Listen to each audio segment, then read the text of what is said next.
The call comes in the wake of Prime Minister Denzil Douglas describing as a joke an attempt by 6 opposition MPs to get Governor General Sir Edmund Lawrence to respond to their letter explaining that the 6 now represent the majority of elected parliamentarians in the House. They contended that the Prime Minister has lost the right to govern because he no longer has the support of the majority of elected representatives. The Governor-General has to date been silent on that matter, and the opposition leader in the federal parliament, Mark Brantley, says that is just not good enough. The Governor-General as head of state has been advised since, I believe, the 13th day of February that the majority of elected parliamentarians do not support the Prime Minister and indeed support the Honorable Timothy Harris. That is a fact. That is not something that you can run away from.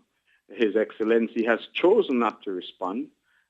We are not sure why, because clearly, with some indication such as that, he has an obligation to respond to the opposition to indicate his position. He has not responded, but perhaps the Prime Minister is now speaking for the Governor-General. I'm hopeful that that is not the case and that the Governor-General will in fact exercise his authority as head of state. A defiant Prime Minister Douglas warned this week that any attempts to remove him from office on the premise being advanced by opposition alliance Team Unity would be stoutly resisted.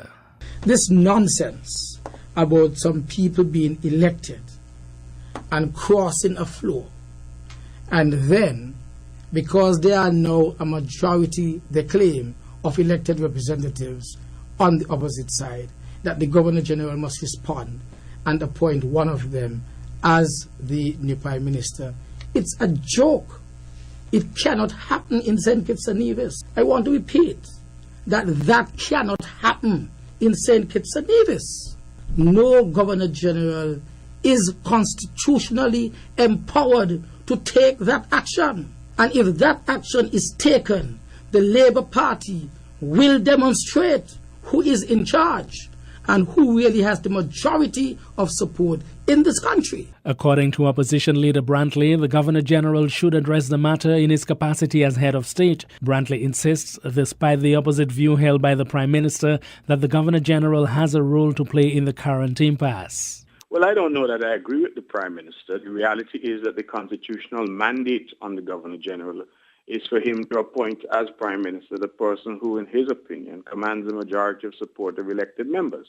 Admittedly, that is said after an election. But what happens if after an election at some point the balance of power shifts, as has happened? And so what is the Governor-General to do? In my opinion, he cannot simply stick his head in the sand like an ostrich and ignore it.